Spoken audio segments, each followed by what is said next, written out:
All right. Well, thank you all for joining us tonight. My name is Heather Knoll, and I am the program coordinator at Sustainable Woodstock.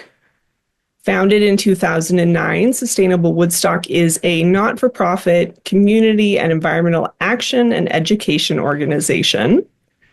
And we exist to lead our communities through the climate emergency, empowering Woodstock and the rest of the Upper Valley to meet climate commitments and live sustainably through advocacy, education, and collaboration.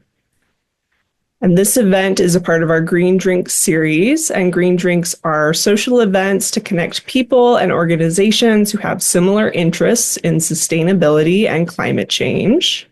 And now I am excited to introduce you to our speaker tonight. Elisabeth Rondinone is the conservation coordinator with Farm and Wilderness. Welcome, Elisabeth.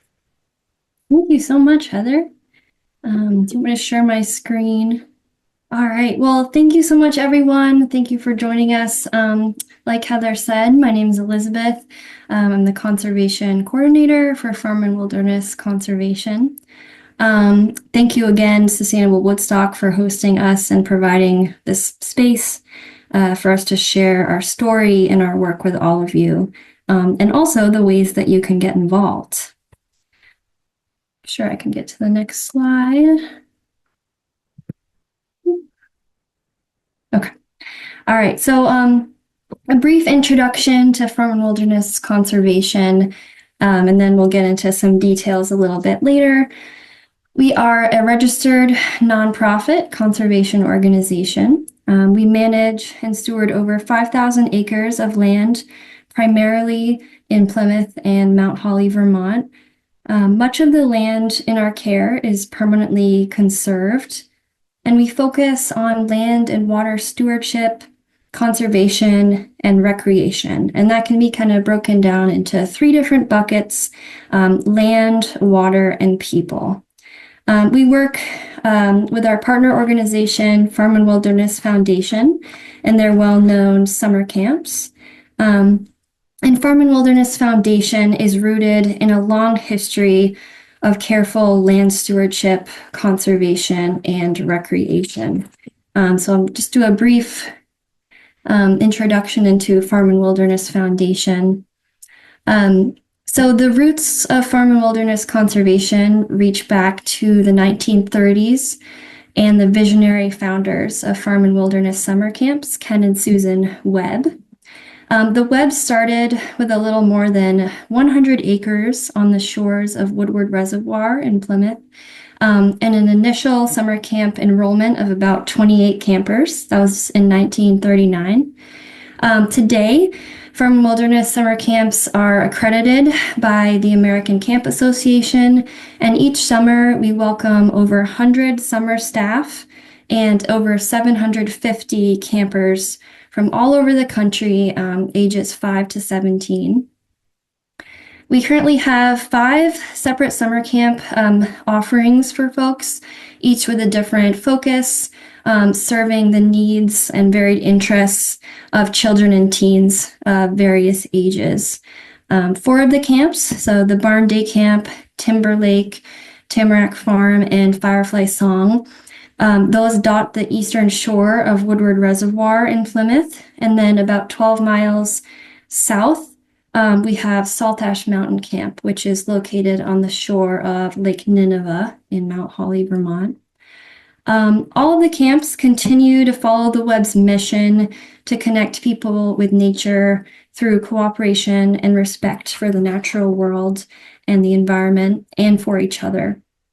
We're guided by our mission, which is joyful play, purposeful work, rugged outdoor living, and our grounding beliefs that our camps and conservation efforts teach timeless skills and kindle the spirit within. Here are some photos from some camp times. It's almost that time of year again.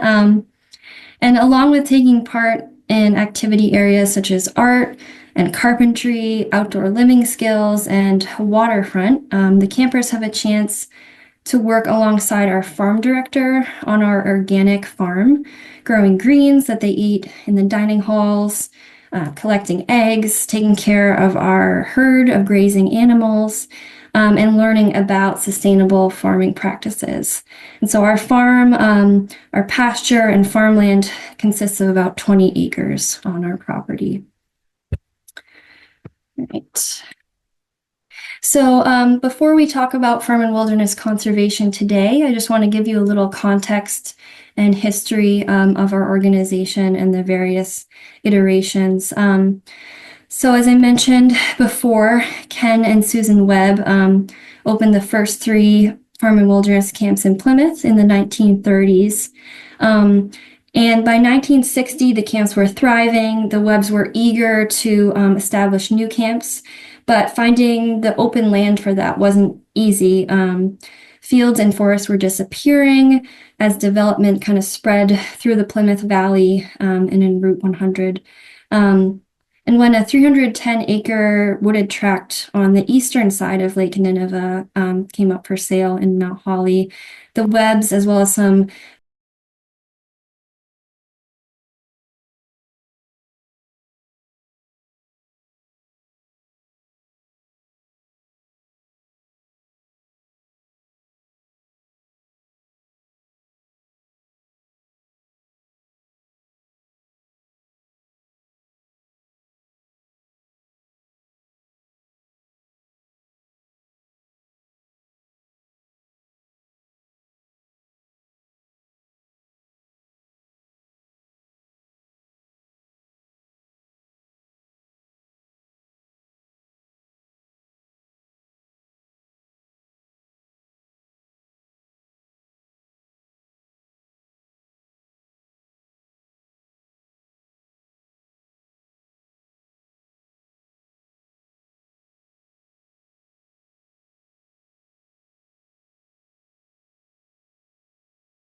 And public grants and private donations helped the Nineveh Foundation maintain and expand the Wilderness Corporation's kind of focus and legacy, protecting wildlife habitat and promoting nature-friendly recreation. During their time, the Nineveh Foundation obtained 3 conservation easements to permanently conserve the majority of their land. And as a result of these efforts, they helped complete an environmentally critical wildlife corridor and bear corridor, which we'll talk about in a little bit. They also did a lot of water quality maintenance and monitoring, restoration for Lake Nineveh. They hired scuba divers and trained lake monitors to completely contain and remove Eurasian water milfoil from the lake, which is a really big achievement. And so now we're kind of more in present day. So in 2018, the Nineveh Foundation officially affiliated with Farm and Wilderness Foundation to share professional services and staffing and to ensure the long-term sustainability of its work. And in April 2022, it was announced that all of the conserved lands and work completed by the affiliation, would be known as Farm and Wilderness Conservation. And so here we are today in 2025, still carrying on that work and that legacy. And we do a lot of different things, but I'm going to focus on a few of our areas of work today in this presentation. We'll talk about our land, trails, and some projects we've been working on. We'll also dive into community engagement and ways that folks like you can get involved with either volunteer opportunities or seasonal paid positions. And then I'll also highlight some projects that we're excited about for the coming years. All right, so got some maps here. Hopefully you can see them okay on your screens. So today we continue the legacy of land conservation and stewardship, first established by the Webbs and then the Wilderness Corporation and eventually the Nineveh Foundation. Currently, we own and steward over 5,000 acres of land, most of which is on this map here on the right, either in Plymouth or Mount Holly, Vermont. And of those 5,000 acres, over 50% are permanently conserved in the federal Forest Legacy Program. We also have some of that land enrolled in the Vermont Current Use or Use Value Appraisal Program. I'm going to briefly talk about those two programs, but I encourage you, if you're interested in more details about each of those, to look into that on your own. So the Forest Legacy Program, you can see the logo at the bottom of the slide. It's a federal grant program to protect forest lands from conversion to non-forest uses. And it protects ecologically significant forests from fragmentation and development, while also allowing things like hunting and fishing and timber harvesting and public recreation. The program is voluntary. You need to enroll and have your application accepted. And if you get approved, the landowner sells the development rights, but the land remains in private ownership and is open, in our case, is open to public use in some locations. If the land changes ownership, it remains permanently conserved, so it can't change status. And to stay eligible for the program, you must have a forest management plan and comply with regular inspections associated with the conservation easement that goes along with this program. Briefly, I'll talk about conservation easements. So it's a legal agreement that a willing property owner makes to restrict the type and amount of development that may take place on their land.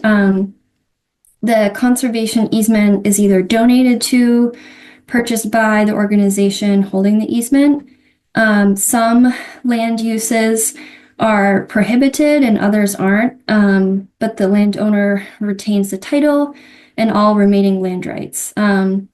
Currently, Vermont has about 79,000 acres that have been conserved through the Federal Forest Legacy Program. And there's about 56 or so conservation easements through the Forest Legacy. Farm and Wilderness Conservation has 6 of those. And we are in the process of applying for 2 more, which we're really excited about, and I'll talk about in a moment. The other program I mentioned is current use or use value appraisal. That is a little more manageable for private landowners, and that is a tax benefit to the landowner if they keep their land in current use, which is defined as productive farm and forest land. The land enrolled in current use must be managed productively, and they need to have a management plan that includes timber harvesting. This is a kind of newer program. It was implemented in 1978 by the Vermont legislature, and it enables farm and forest landowners who practice long-term management of their land to have their land appraised for its use value rather than the fair market value. So it's a tax benefit for those doing that important work. I want to orient you to this map here. It's a tiny bit outdated, but can you all see my cursor? Okay, so this is Route 100 here in Plymouth, if you're familiar.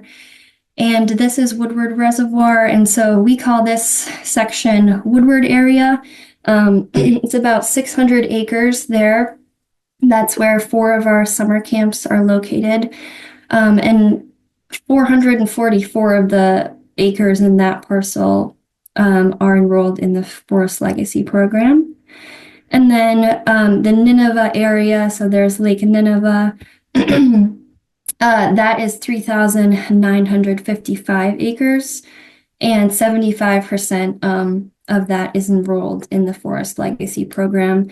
And an exciting update is that this polygon, little donut hole, we actually own now and are in the process of conserving to create a connected forest block. All right. And I want us to just take a moment to step back and think about, kind of put on a more regional landscape lens, think about the context a little bit. These maps are really helpful at looking at how our conserved lands fit in the landscape matrix of state and national forest, as well as other privately conserved lands. So the map on the left, you can see everything in green is permanently conserved, and the farm and wilderness properties are these black hatch marks. And then the other one is a similar map, and it's the emphasis is on Green Mountain Bear Corridor. So using the state and national forest as well as our land to create this habitat connectivity, important for movement and migration of plants and animals and birds. A lot of people in the conservation world talk about contiguous forest blocks or habitat connectivity, and that's all really important when we take a step back and look at our impact on the regional ecology. These are some of my favorite maps that we have. Just step back for a moment. All right. So I mentioned we have a lot of land, and so on that land we have a lot of different habitats, different forest types and tree types, different natural communities and wetlands, varying topography. And we keep all of that in mind when we manage and steward our land. We've had much of it surveyed by a professional botanist to monitor rare and endangered species and to map things like vernal pools and delineate different kinds of wetlands, and that's all been really valuable for us. In addition, we've over the years built 10 rustic three-sided shelters. You can see here in the picture on the right, as well as we have about 20 miles of hiking trails, many of which are open to the public for use, snowshoeing, cross-country skiing, hiking, all those things. And the campers, farm and wilderness summer campers, have access to all this land. They go on trips to the shelters, they do hiking trips, our staff do training at these sites. So it's all shared, and it's all really important resources for our community. All right, so in addition to, dealing with the easements and managing the land, we also do a fair bit of programming during the summer with farm and wilderness summer camps. Campers have access to the forest and land and resources stewarded by farm and wilderness conservation. But we also work directly with camps to provide environmental education, service work opportunities, and for campers to connect with each other and the land. And this includes things like hikes and canoe rides, fun, engaging activities, trail work, invasive species removal. And at our teen camp, we have something where there's a program specifically dedicated to ecology and conservation. Teens get grounded in a sense of place of the local area. They go on field trips and get to dig into kind of bigger picture themes and concepts. So some of these photos are from last year. This one on the left, the campers are doing sit spots where they observe their surroundings and do a drawing or take notes on what they notice. They helped install a kiosk at one of our trails. They were really into invasive species removal. We got some trail work. This was a really fun activity where campers got to inoculate maple logs with shiitake mushroom spores to then grow to eat as an edible food source. This photo, campers are meeting with one of the loon biologists from the Vermont Center for Eco Studies to learn about their programs and the importance of removing lead from fishing tackle. We also do a lot of programming with the littler kids at the barn day camp, so leaf rubbing. This is an activity where we took them to our milkweed patch and they looked for milkweed caterpillars, their little magnifying glasses. And then this one is a kiddie pool sized beaver dam. So they got to make their own beaver dam and learn about why beavers are a keystone species for wetlands and habitat creation. So lots of fun things going on in the summer. Another thing that we do is we partner with 2 local school districts and their existing after-school programs to visit 8 different schools each month, reaching around 100 students, ages kindergarten through 6th grade. We provide environmental ed and sustainable farming programs to inspire the next generation of land stewards, basically.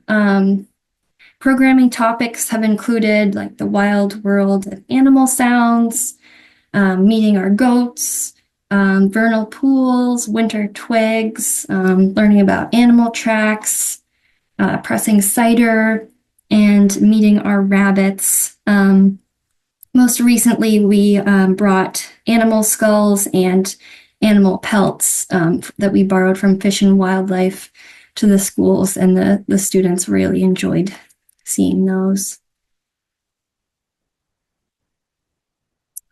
All right, another project that we fund and manage is the Public Access Greeter Program. That is a state program, and it helps prevent the spread of aquatic invasive plants and animals between Vermont and other regional waterways and water bodies. They call it the Clean Drain Dry Initiative, or Clean Boats, Clean Waters. So it's encouraging boaters to clean their materials when traveling in between different bodies of water. That's primarily how these aquatic invasive plants and animals are spreading. Greeters are stationed at different boat launches throughout the state, and they provide courtesy boat checks to all kinds of boats and paddleboards and kayaks, as well as just educating the general public about the threat of aquatic invasives and how they can get involved.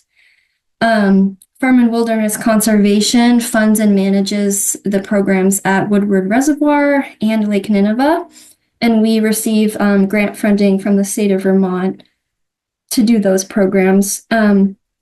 This past summer, our greeters checked over 2,660 boats entering and leaving the water at the 2 public access areas. And the greeters not only help remind the lake visitors to keep their boats clean, but they also, like I said, provide educational materials and teach people about the known distribution of these aquatic invasive species throughout the Northeast. They also collect really important data about the spread and movement and introduction of these invasives throughout Vermont. And each season, we hire a team of local community members to make up our greeter program team. So let me know if you have any interest in learning more about that position this year or in future years. The photos, this is the Lake Nineveh boat launch. So if there's a greeter there, there usually will be a sign that says greeter on duty, and they'll chat with you before you enter. And then this is a picture from 2020. Of our greeter team at Woodward Reservoir on the job. Another way you can get involved is by attending our community events. We feel it's important as a conservation organization to provide free educational and recreational opportunities to the public. Each year we host a wide variety of community building events that help people of all ages connect with each other and the natural world. In the past, we've hosted community hikes and snowshoes. Last year, we did a dragonfly survey with our friends from Black River Action Team. We do canoe rides and paddles. We also do invasive species pulls to help manage over 25 species of invasive plants on our lands. And this past year, we had a really exciting event. You can see in the top left here. We collaborated with Vermont Natural Resource Council and the Connecticut River Conservancy for an event called Removing Old Dams to Improve Flood Resiliency. The participants learned about dam removal initiatives in New England and then hiked to Farm and Wilderness Conservation's dam removal and restoration site, which I'll talk about in a moment. We also host a variety of virtual events to broaden our reach even further. We bring in local experts, ecologists, biologists. Recent ones we've had have included Vermont loons with Eric Hansen, vernal pools with Steve Fascio, bogs and fens with Liz Thompson, rare plants with state botanist Grace Glenn, and most recently we had a discussion with Ethan Tapper about his new book, How to Love a Forest. And so these are just some photos from our in-person events. Lots of different things for ways for people to get involved in all seasons. All right. Oops. Yeah. Another way to get involved is through our volunteer opportunities, whether it be trail work, invasive species management, and sometimes we have tree planting and restoration projects we need help with. And we can always use the help, so reach out if you're interested. In this photo here, one of our board members is helping remove a huge patch of invasive garlic mustard on our conserved land. And this is the after picture, after it had all been removed. I forgot to take a before picture. And then we also do some tree planting where volunteers and local community members can get involved with those kinds of things as well. One of our most recent and exciting projects I want to highlight is the Rockefeller Dam removal. It's been a long-term project, many, many years in the making, and I'll give you a little background. If you haven't ever been to the site, the pictures probably aren't very helpful in orienting you, but just bear with me. So the Rockefeller Dam was the former site of Peggy's Pond, and you can see in this winter photo here, the pond is being drained, but you can get a sense of where it was. It was built by the previous landowner during the conservation pond era of the 1970s.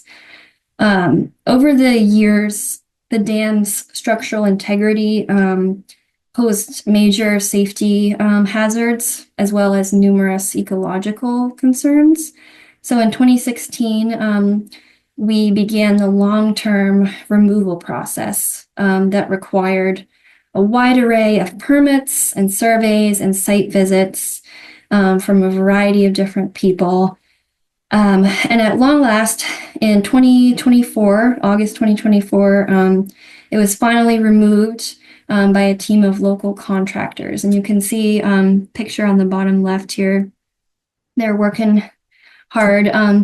The crews, they breached the embankment and then carefully reconnected the stream that flows toward Woodward Reservoir.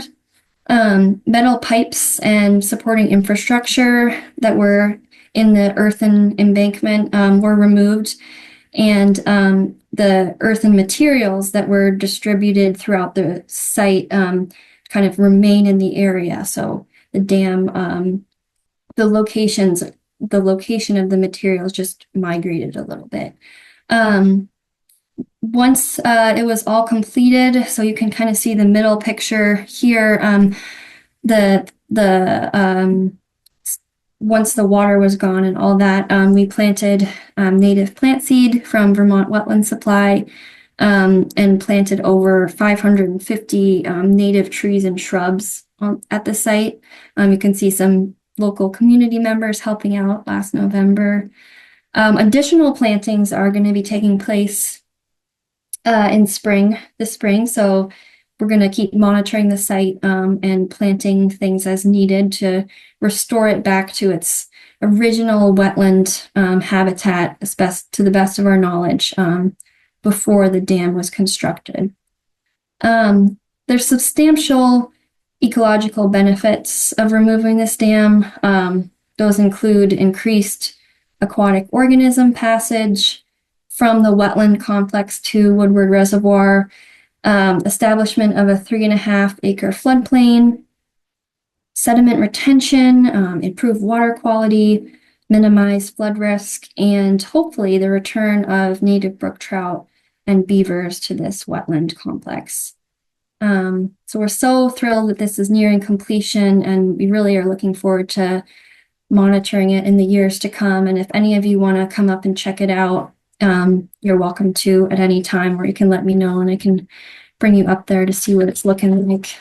It's a few moments to talk about some of our upcoming projects that we're looking forward to in the coming years. So as I just mentioned, more restoration, planting, and maintenance at the former site of the Rockefeller Dam. We also have 2 new forest legacy applications. One is 99 acres and the other is 194 acres, both in the Nineveh area. We're also working with some community members who requested a trail that to go around Lake Nineveh. So we're working with a local trail design company on this new rustic trail that will be open to the public and just provide another opportunity for recreation and engagement. And then the last thing is we have a lot of invasive species, as I alluded to. And one experiment that we're working on is working with our grazing animals, so our goats and sheep and alpacas, to help manage these invasive species, including Japanese knotweed and some porcelain berry patches. And we've had some pretty good success with that so far. They don't seem to mind it too much. So we're excited to keep experimenting with that as some sustainable management practices. All right, so yeah, I think that's all I have. Thank you so much, everyone, for your time and engagement. And then thank you again, Heather and Ginevra from Sustainable Woodstock. If any of the things I talked about, folks are interested in taking part, so community events, paid positions, volunteer opportunities, can reach out directly to me. My email is there, and also my phone number. And I'll pass it back to Heather and Ginevra to answer questions. Great. Thank you so much, Elisabeth. So we're going to go ahead and take questions. We're going to do it a couple different ways. If you're comfortable being in the recording asking your question, then I can unmute you. And what I'd ask is that you use the raise your hand button, which if you haven't used it before, go to the bottom of your Zoom screen and click on React, and raise hand is right there. And if you would prefer not to be on the recording, you are more than welcome to put a question in the chat and I can read it. And to use the chat, again, you go to the bottom of the Zoom screen, click on chat, and it should pop up on the side there. Thanks so much, Elisabeth, for going through all of that. It's like a lot to capture, but I think you did it really well. And I'm just going to start because this was kind of on my mind as you were talking. You mentioned vernal pools. You talked about like the restoration of that dam area. I'm curious if there are spots on the property that feel like very special ecologically to you all. Maybe those are the vernal pools, or maybe there's an area where some of the trees are a lot older. Just curious. Yeah, it's a great question. I think I would say spots where there's wetlands, especially we have a place on Woodward Reservoir.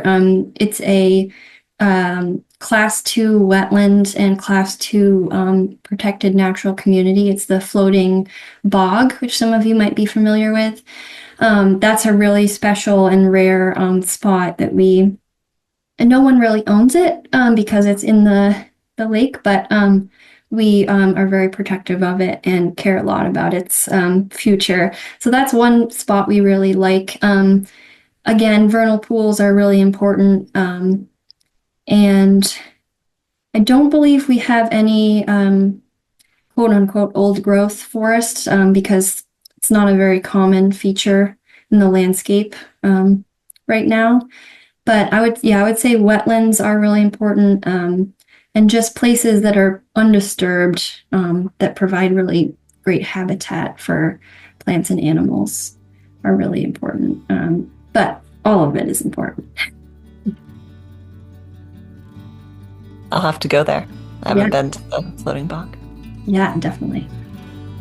And looks like we got all of our questions answered. Thank you so much, Elisabeth. It was so much fun to learn about all of that, and I can't wait to visit. Thank you so much. Yeah, thanks everyone. Reach out if you have follow-up questions, or if you want to get involved or go on a hike or come visit. We're always happy to bring folks around. So thank you.